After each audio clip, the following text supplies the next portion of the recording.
नमस्कार, मैं अर्चना पाठक आपका एफएम स्टूडियो में बहुत बहुत स्वागत करती हूँ। मेरे साथ आज सुश्री दीक्षा त्यागी जी हैं, जो कि गवर्नमेंट गोविंद डिग्री कॉलेज की आप सहायक प्राध्यापक हैं। आपका बहुत बहुत स्वागत है मैडम। धन्यवाद।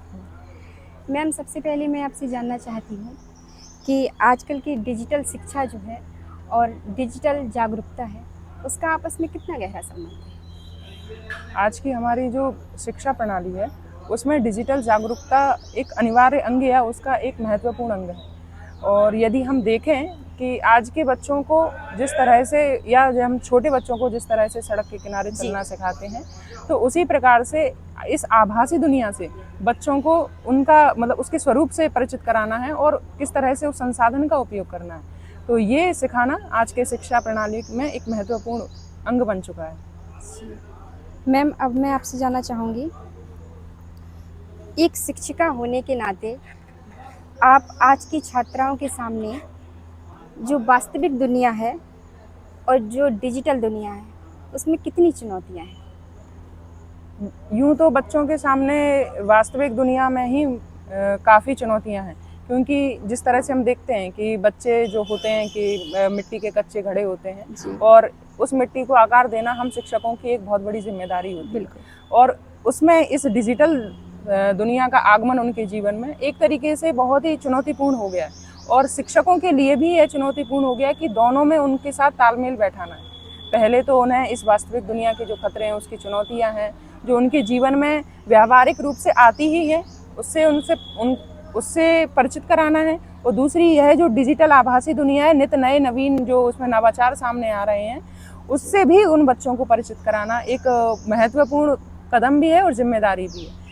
क्योंकि बच्चों के आसपास इस डिजिटल इंटरनेट की दुनिया और इनके जो गैजेट्स हैं वो आसानी से उपलब्ध हैं घरों में या फिर किसी भी हम संस्था में देखते हैं जहां वो जाते हैं। तो इस तरह से उनसे मिलना जुलना काफ़ी आम हो गया है। तो इस आम से गैजेट्स को किस तरह से उसमें खासियत है, उसका किस तरह से खास उपयोग करना है, तो यह शिक्षक की एक महत्वपूर्ण जिम्मेदारी बन चुकी है। आजकल मैम सोशल मीडिया पर लोकप्रिय होने के लिए कई बार निजी जानकारियाँ जो है कि साझा कर देते हैं, तो ये आत्मविश्वास है या अनजाने में जोखिम उठा रहे हैं लोग? जिस तरह से हम देखते हैं कि इन्फ्लुएंसर्स हुए या सोशल मीडिया का उपयोग करने वाले हमारे जितने भी छात्र हुए जिनकी उम्र अभी 12-13 या 12-13 से 18 के मध्य में है, तो उनके बीच में एक उनके उम्र का जो एक पड़ाव उठान होता है वो चरम पर होता है और उत्तरोत्तर वह चरम की ओर बढ़ता ही जाता है। उसमें हम देखते हैं कि किसी प्रकार का वह अपने आप को पीछे खींचना चाहते ही नहीं है। तो जिस तरह से वह इंटरनेट की दुनिया से परिचित होते हैं, तो वो यह सोचते हैं कि जिस तरह से दुनिया में एक प्रसिद्धि पाने की एक जो ललक है इन्फ्लुएंसर्स के बीच में या सोशल मीडिया के उपयोगकर्ताओं के बीच में, तो उसको देखते हुए उनको यह देखना जरूरी है कि अपनी निजी जो जानकारी है उसको वह सीमित दायरे में ही साझा करें। बिल्कुल सही बात। हाँ, क्योंकि हमें नहीं पता है कि हमें जो देखने वाला सामने वाला जो इंसान है उसके इरादे क्या हैं, वो किस तरह से आपकी जानकारी का उपयोग करने की मंशा रखता है। तो इस तरह से निजी जानकारियों को सीमित दायरे में रहकर ही उपयोग करना चाहिए और जहाँ तक है बच्चों को निर्देश देना चाहिए कि वह अपनी निजी जानकारी को साझा करने से बचें। ये बहुत अहम है।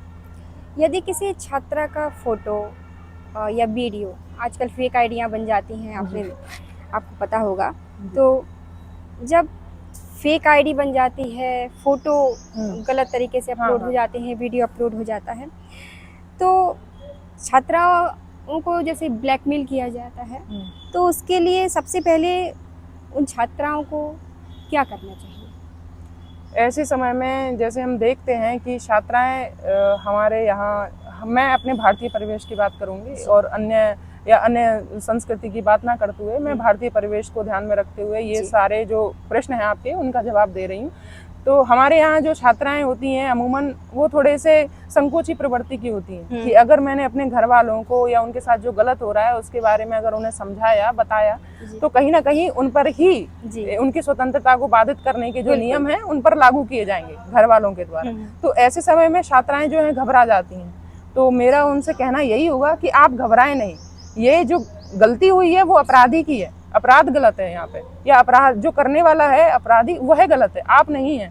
तो ऐसे समय में यदि कोई आपके साथ गलत कार्य हो रहा है या आपकी तस्वीरों का या आपके वीडियोस का गलत जी। इस्तेमाल हो रहा है, जी। तो आप पहले तो उसका स्क्रीनशॉट लें जी। और उसको लेने के बाद उसके आप स्क्रीनशॉट को एक अपने माता पिता या अपने भरोसेमंद जो भी साथी हैं उनके साथ साझा करें, उन्हें समझाएं कि आपके साथ में इंटरनेट पर इस तरीके से गलत उपयोग हो रहा है। तो इसमें डरने की बजाय अपने घर वालों पे भरोसा दिखाने की उन्हें ज़रूरत है। जी, आपने बहुत सही कहा। क्या होता है कि बहुत सी लड़कियां बदनामी के डर से आगे नहीं आती हैं, डरती हैं और चुप रहना बेहतर समझती हैं कि बगैर इसके कि शिकायत कर दें वो। जी। तो इससे अपराधी का हौसला और भी बढ़ जाता है। जी। इस पर आप क्या कहना चाहिए? जी, बिल्कुल, यह इससे अपराधी का हौसला बढ़ता है और निरंतर उसके अपराध करने की प्रवृत्ति भी बढ़ती है। जी। तो ऐसे समय में मैं छात्राओं से कहूँगी कि आप ना डरते हुए एक कदम आगे बढ़ते हुए आपके साथ जो अन्याय हो रहा है उस पर सवाल करें और उसके लिए आप जो भी प्रशासनिक मतलब सहयोग है जी। वो प्राप्त करें, अपने घर वालों से सहयोग प्राप्त करें और अपने साथियों से, अपने दोस्तों से, जो भी भरोसेमंद आपको निकट संबंधी लगते हैं उनसे सहयोग प्राप्त करें।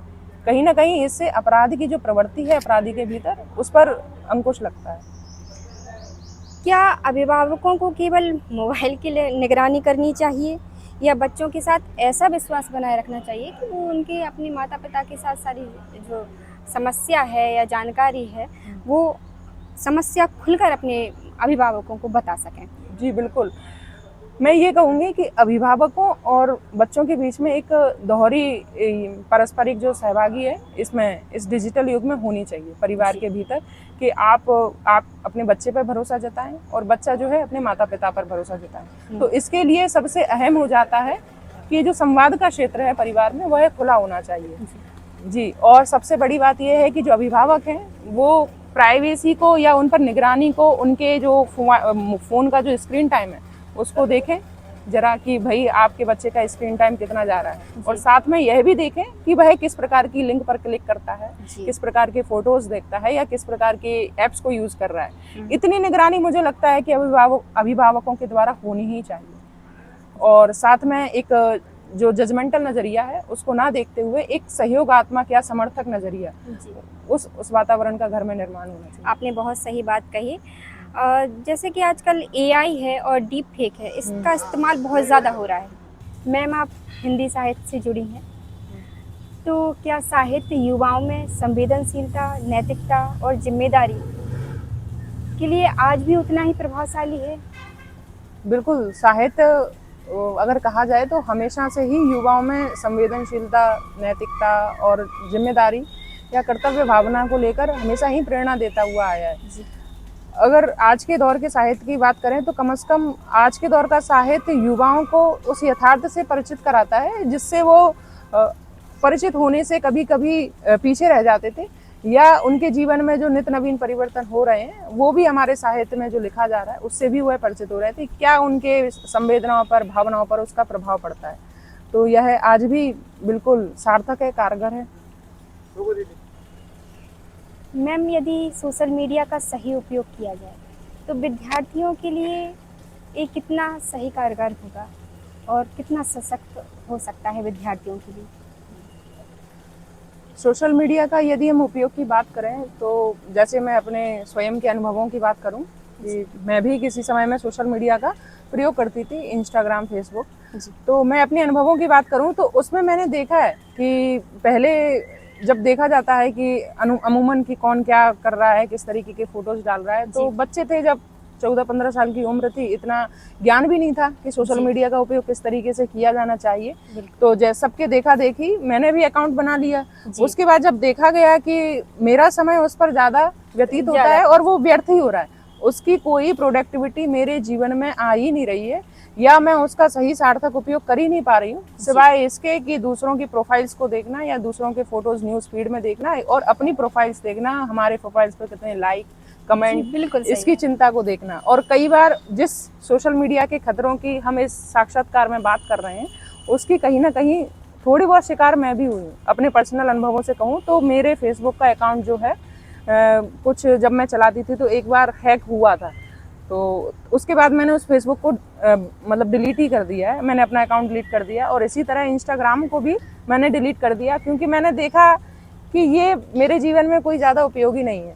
पहले मैं वही कहूँगी कि बच्चों को समझना चाहिए कि आप सोशल मीडिया का अकाउंट बना रहे हैं तो वह आपके जीवन में कितना उपयोगी है। जी सोशल मीडिया पर बनाए गए मित्र आपके निजी मित्रों या आपके व्यक्तिगत मित्रों से उतने ज़्यादा सार्थक या उतने ज़्यादा अच्छे नहीं हो सकते या आपके खुद के निजी नहीं हो सकते हैं जितना आपके व्यवहारिक या निजी मित्र हो सकते हैं। तो बच्चों से यही कहूँगी कि आप पहले सोशल मीडिया को समझें कि वह सोशल मीडिया है, प्लेटफॉर्म है कैसा, और जिस तरह से आप किसी भी क्षेत्र से जुड़े हुए हैं उसमें उसकी भूमिका क्या है, उसकी उपयोगिता क्या है।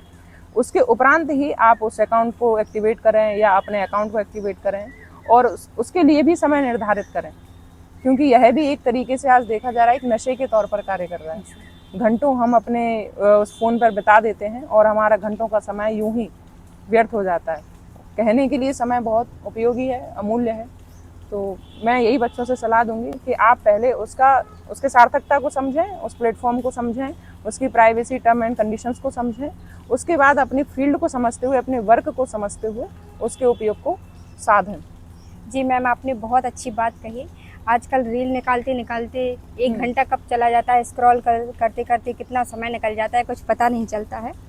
आज के युवाओं को आप क्या संदेश देना चाहती हैं, जो भी हमारे व्यूअर्स देख रहे हैं, उनको क्या संदेश देना चाहती हैं कि वो सोशल मीडिया का उपयोग भी कर सकें अच्छे काम के लिए और उसके दुष्प्रभाव से भी बच सकें? इसके लिए आप क्या संदेश देना चाहती हैं? मैं युवाओं से कहूँगी कि आप अपने जीवन या अपने दिन में जितना आप आभासी दुनिया से जुड़ने में समय व्यतीत करते हैं, उसकी जगह पर आप उसको शिफ्ट करके वास्तविक दुनिया से जुड़ने में समय व्यतीत करें। आप अपने घर वालों से कटकर एक रूम में अकेले पड़े हुए रील्स देखते हैं या इंस्टाग्राम चलाते हैं या हम कोई मूवीज़ देखते हैं जिसमें हमारा 16-17 घंटे या कभी 10 घंटे जाता है, तो उसको आप शिफ्ट करके अपने परिवारों के साथ में जुड़ें, अपने परिवार के सदस्यों के साथ बैठें, बातचीत करें, अपने समाज में बैठे अपने दोस्तों के साथ, मित्रों के साथ समय व्यतीत करें और आभासी दुनिया को थोड़ा सा कम करें, क्योंकि वह अंततः हमारी यथार्थ से दूर है। जी, क्योंकि हम देखते हैं कि सोशल मीडिया पर आने वाली बहुत सारी खबरें जो हैं सत्य नहीं है। जो दिखता है सोशल मीडिया पर वह अमूमन या तो फेक होता है, क्योंकि हमें उसकी पहचान नहीं होती है कि कितनी सत्यता, कितनी प्रामाणिकता उसकी है।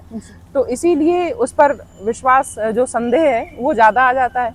तो इसीलिए आप जब वास्तविक दुनिया से जुड़ेंगे तब आप सोशल मीडिया के खतरों को और बेहतर ढंग से समझ पाएंगे और मानवीय व्यवहारों को बेहतर ढंग से समझ पाएंगे, क्योंकि जब मनुष्य से जुड़ेगा ही नहीं तो मनुष्यता को सीखेगा क्या। जी बिल्कुल सही बात कही आपने।